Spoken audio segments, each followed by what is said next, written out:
everyone doing tonight? How's everyone doing tonight? Great. Wonderful. Glad to hear it. It is true, I'm originally from Barcelona, Spain, via New York. And the part about New York is my opening joke. Come on. This is Minnesota. All right. Well, anyway. So today we're going to talk about guilds in the 21st century, medieval strategies for the modern age. And I want to start by thanking Roger Vasco and Holy Cross, Father Howe, for inviting me to speak tonight. I think kind of as we start to develop, as we start to come together and get to know each other, network with each other, there's some obvious questions that we're probably going to ask about the future for this guild. What is this guild going to look like months from now? What is it going to look like years from now? To do that, I really think it's important for us to look to the past. You know, one of my favorite Catholic writers is G.K. Chesterton, and one of the things that he says is that tradition is the democracy of the dead. Insofar as the vote we cast today really should come to some degree from looking to the past, looking to our forebears. It's a vote on behalf of those forefathers that came before us, but also vote for our children, for the future. And so some of the things we want to look at today is just kind of look to the past, but also start thinking about some ideas, start considering how those things, how the guild operated and what it was, may apply today.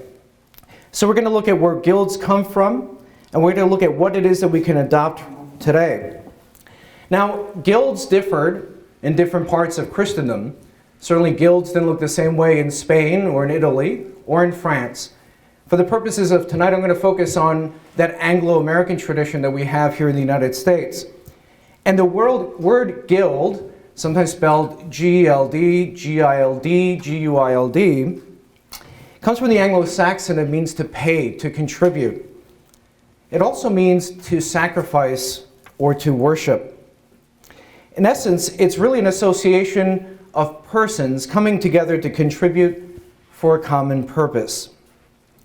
Guilds were really fundamental. Remember that they come, I mean, it is true that to a certain extent you can look even to the Roman Empire for the source of guilds, but for tonight's talk, we're going to focus on guilds of the Middle Ages, sort of that golden age, not only of Catholicism, but also golden age of the guild. And what guilds were religious brotherhoods. They were fraternities that had a variety of interlocking functions. Now remember, in the Middle Ages, everything was imbued with Catholicism, right? Our political order, our economic order, as well as our social and spiritual lives. Everything was really, for the sake of a better word, maybe just instilled in all the things of society at that time. And so guilds had a role to play in all those different fronts, in all those different areas of society. And what guilds are and how they differ from, for example, the contemporary trade union, is that guilds historically were a league of owners. And they were owners of a particular trade that employed master craftsmen, journeymen, and also as well apprentices. One of the great, and we'll talk about that a little bit later, but one of the great contributions of the guilds were their quality standards in their work and in their skill level. There are three different types of guilds. The first is a merchant guild. And merchant guilds were usually involved in long-distance commerce and wholesale trade. Most of us are more familiar with the craft guilds. You'll notice, for example, here in the Twin Cities, sometimes you'll see those tiles with the different historical guilds, the butcher, the baker, right, the sewer, the farmer, and of course, our favorite, the blacksmith. Well, they'll show you just kind of a depiction of what they did. Members of these guilds typically owned their own workshops, or they operated small businesses. One thinks of our own patron, St. Joseph. St. Joseph himself was a carpenter. And guilds also were responsible, those craft guilds were responsible for developing very high quality, durable goods. They wanted things that they could trade. They wanted things that they could exchange, that they could sell. Now, we're also familiar with what would be from the Middle Ages the religious guild, which is the non-occupational guild. They're still with us today in a lot of parishes, right? We think of the Altar and Rosary Society, the Holy Name Society. We think of sacred music or sacred art guilds. And thank goodness that they're on their way back up that they're coming back because we desperately need sacred music and sacred art back into the church. Now, the purpose of the guilds, first and foremost, were spiritual formation. Their first principal objective was piety. It was the salvation of souls and to pray for those in purgatory. There was a special, unique aspect to these guilds in that they wanted to pray for the dead so that they could one day join the church triumphant in heaven. So oftentimes they would be involved in prayers for the living and for the dead. They would also be the primary financial source for special masses, processions, banquets. They would celebrate on the day of their patron. So for example, if you were a farmer, St. Isidore was a particular day for you, and you wanted to follow as part of the guild, as guild members of that patron, his example, his model for holiness. They also subsidized prayers, illumination of holy symbols, and distribution of alms to the poor. These guilds, held certain spiritual standards. Those are some things we may want to consider as well. Certain standards not only of quality, but also of how we are to live as Christian men and women. Be truthful. Do not deceive others. Be chaste. Obey authorities. And also rest on the Sabbath. We've kind of gotten away from that, rest on the Sabbath. There's some companies like Hobby Lobby or Chick-fil-A, but why aren't Catholics? Why are we doing servile labor on the Lord's Day? So you were not allowed to actually work on the Sabbath. But they didn't need the government to create blue laws for that. They themselves regulated their guildsmen.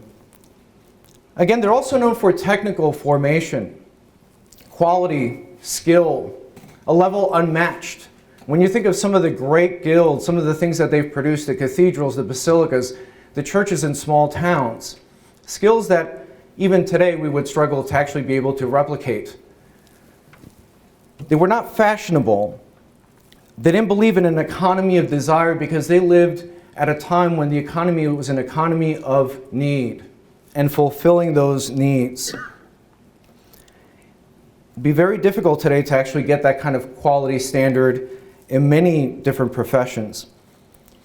Now, as I mentioned, these guilds were composed of master craftsmen, journeymen, and apprentices. Obviously, the masters tended to own their workshops. Journeymen were employed with the hope and the expectation of learning the skills that only a master could provide for them. And normally over time, as they developed in their experience and their skill level, they were even able to replicate, almost to a T, what their masters produced. Masters also supervised apprentices, who were usually young adults. They worked for room and board, and as well for a small stipend in exchange for vocational education, sometimes from 5 to 10 years, until eventually they could either move up to journeyman or start a workshop of their own. Guilds were also mutual aid societies, often coming together to pool resources and funds in order to provide for the benefits of their members, especially when they were deceased, when they died, and to care for those widows or widowers that were left behind. They were charitable. In those days, remember that most of the time the state really wasn't involved in acts of charity historically. So it's up to organizations like, or monasteries, for example, but organizations like the guilds to embody the corporal works of mercy through acts of charity, visiting the poor and sick, giving nourishment to the destitute, spreading the gospel, or offering employment. And finally, they were also self-regulatory. That is to say that because of their high standards, both quality, because of their ethical, moral, business practices, because they held themselves to a high spiritual standard, there was no need for interference. And there was very little competition that would want to compete with that. They would never create something profane. They would always consider the salvation of the soul of the person on the other end of their transaction. So what happened to the guilds? Why did they disappear? Well, in short, the Reformation happened. Most of us remember the story of Henry VIII. Well, what happened when he separated from Rome? Well, he started to suppress the monasteries. But he also disbanded the guilds, and they lost not only their ability to operate in society, but as well any funds that they had. Sure, guilds survived because Protestantism took over the North, but not the South. But that ended as well with the rise of political liberalism and economic liberalism. France in the French Revolution in 1791 and Napoleon's armies disbanded the guilds in most of the continents which they occupied. Something forgotten, by the way, oftentimes we hear conversations and we should learn more about the church's social doctrine. But Reverend Navarum, that first in social encyclical that deals with what we call modern social doctrine, its response to society, in paragraph 3 or section 3 of that encyclical from the start, what does Leo say? Let's read that. Quote, "Some opportune remedy must be found quickly for the misery and wretchedness pressing so unjustly on the majority of the working class. For the ancient workingmen's guilds were abolished in the last century, and no other protective organization took their place. Public institutions and the laws set aside as well the ancient religion that is Catholicism." So that's something that we should be, I think, in many ways celebratory, proud of our past, but also proud of what we're doing right here. Because I truly think that the world can learn a lot from the church, the church and members of the church, that is the mystical body of Christ, can actually lead the way for many solutions, many problems that we have in society to address them. Why do we need guilds today? Well, doesn't Roger says that one of the principal motivations, one of the inspirations through his discernment of this guild was to connect businesses with poor families, with the underemployed, with the unemployed. And I wholeheartedly concur. Getting to know each other more, getting Catholics to be aware of our businesses should mean something. Because to a certain degree in our modern era, we've lost clarity of business practices. We no longer know where our money is going. And oftentimes our money doesn't go into the right hands. That's one reason why we need guilds today. We need good, upright Catholic men and women, business owners and employees who know that the salvation of their soul is going to be in the mind of the person that they work for or the person they do business with. In a sense, we've become divided in our lives. And this is something, if you get a chance to read Dr. Michael Naughton, the director for the Center for Catholic Studies, just released a new book called Getting Work Right. And one of the things he mentions in this book is that our lives have become divided. We've come to believe that our vocations in the world are secular. And that's something different from our spiritual life. That's not what the guilds represented. They represented this idea that our faith should inform everything we do, including our professions, including the work that we have to do every day. Another reason we need guilds is because we need solidarity amongst Catholics in these times. Greater and greater, our faith is being rocked in the press, rocked in the world, is being assaulted. And so we need to do business together. I think that's very important for the future, but also to practice not only solidarity, but also subsidiarity. We know the people of Minnesota. We know the people of the Twin Cities. We know what they need. And we know this better than most companies that are far away. We also need guilds today because of a certain reality that is facing our young people today. And that is student loan debt and underemployment. Now, 50% of those cohabitating couples in the United States right now are under the age of 35. Many claim that part of that is the debt that they carry and the inability to find jobs that provide them with a future. Now, is that the only reason? Of course not. I don't want to be overly simplistic about it, but it is something that we have to contend with. What can the guild do for them? We need leadership in business dealings, but we also need quality and craftsmanship once more. We live in a waste culture, and that's a problem. And as Catholics, we should be leading the way to point to something that is long-standing, something that will outlive us in both our services and our products. So what can we do? What can the St. Joseph Business Guild do? Well, for one of the things that's already been discussed is to attract new members, to widen our pool. I also think that partly we need to also attract the historical trades to this guild, to find good Catholic men and women involved in blue-collar work that want to be a part of this. I can certainly see how this relationship is beneficial for everyone, both for those in the trades and those in white-collar professions. You know, my native Spain, I give this anecdote in my class. When we were in what you guys would call high school, you have kind of this option once you reach your sophomore year where you can choose to go a technical formation or let's call it college prep. Not exactly correct, but more or less. And we used to, this back in 89, 90, we used to make fun of all the kids that went the technical formation route as if they weren't very bright. I mean, we were nasty little teenagers, as many people are. Well, guess what? Spain right now is 45% unemployment rate. Thank you, EU. Anyway, we'll leave that for another day. But you know who's actually carving out a great living in Spain? Those kids that went to technical formation. So I really want to stress the importance of that, of attracting new members of all stripes, of attracting members who are faithful, but who are living good lives, that are running their businesses in a moral, ethical way. I also think another thing that we should consider in the future, just to think about, is whether or not St. Joseph Business Guild may be an umbrella of various mini-guilds separated by specific professions. That would be in keeping with the historical guild idea, and also the reality that those of you that are in finance or those of you that are in healthcare would really know better how to ensure quality standards and develop quality standards amongst yourselves. I can't really tell an accountant what would be a quality standard if we were to respect the legacy of the guild. Only accountants can do that.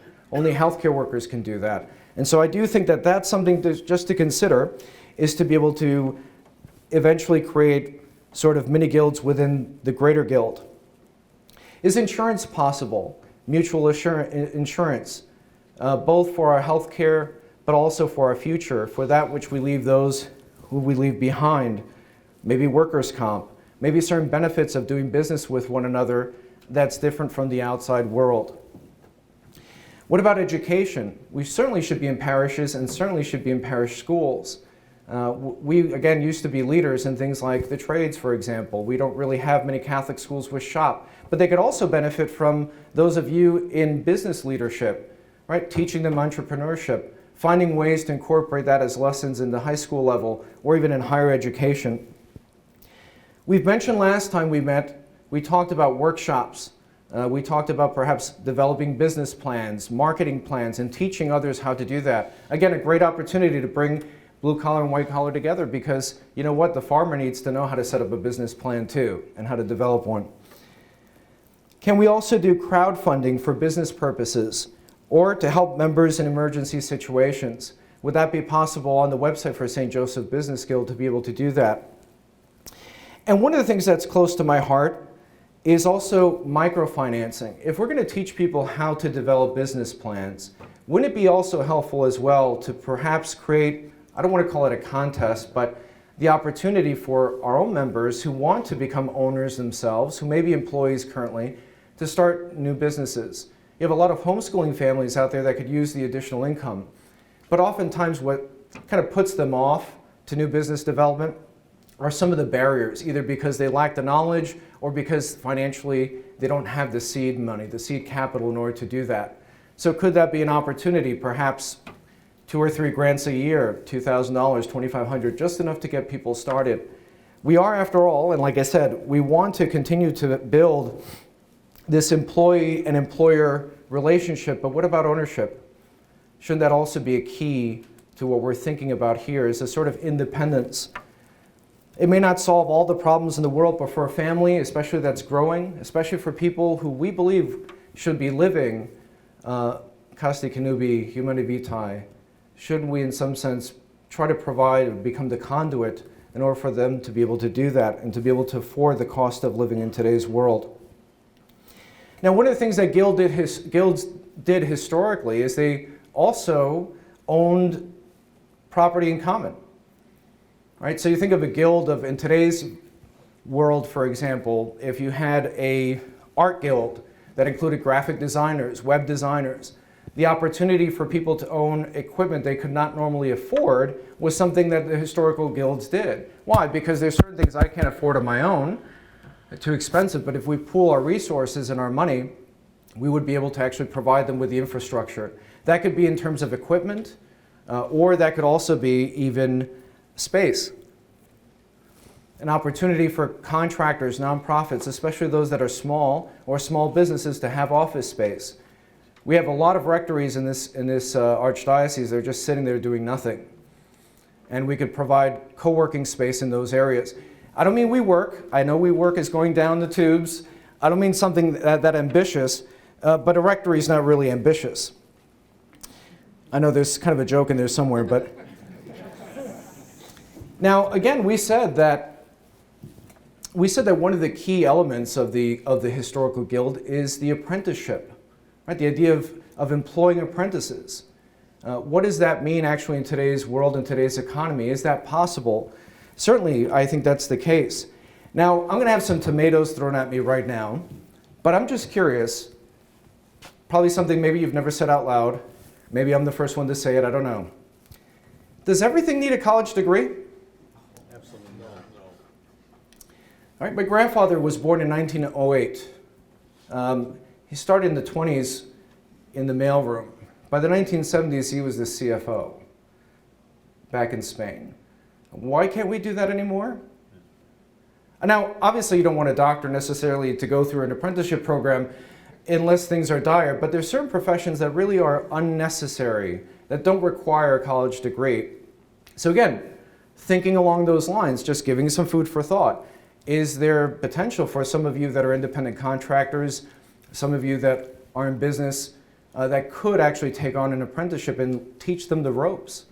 I certainly think that's a possibility that could be modeled based on the old guild. Now, it is true, and I think that some people will point out, and I think that's fair, a completely fair criticism of this, is that, well, what if the apprentice takes everything they learned and they leave? That's fair. That's a fair thing, but one of the things I'd like to say is that love is a risk. Love comes at a personal cost. This is something that we learn in the scriptures, that we learn through the great saints. Perhaps the way that we see the relationship between labor and capital has to change. From labor being a cost of production to being more in a sense of a family member. Yes, they're not the same as family, that's true, but if we are to love our employees, doesn't that mean we will the good of the other? Maybe there needs to be a change in philosophy. And again, I truly do think that we can do this. I truly think that we can create a blueprint for the United States. I think one of the things that really I find enthusiastic about this project, about the Guild, is that, well, to a certain extent, that the church has been behind on a lot of things.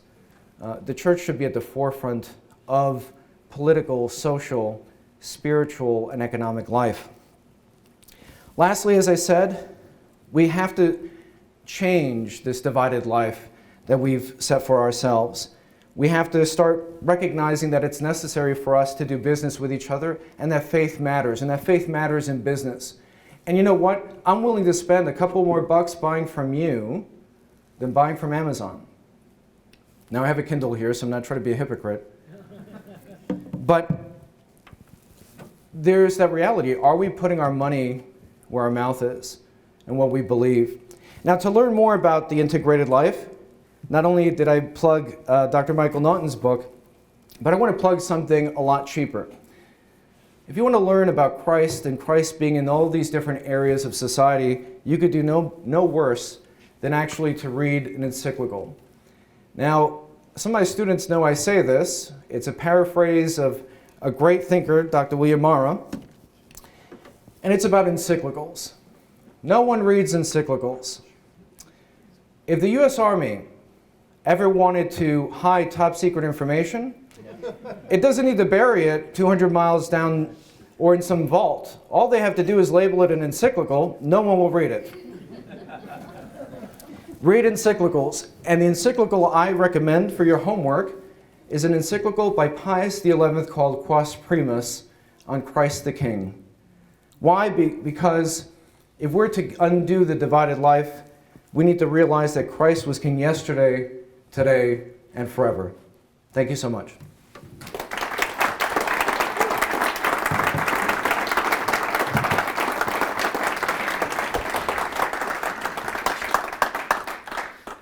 Thank you, Mr. Aleman. So stay right up there. We're going to have some time for 2 or 3 questions, so don't be shy. Bob. Yeah, you mentioned one of the functions of the guild was to set quality standards and pricing standards. But wouldn't this interfere with the free market, which is perfection and everything, that you set prices perfectly? I knew you would ask that question, Bob. Bring goodness to all. But the thing is, that's too long. That question deserves a long answer.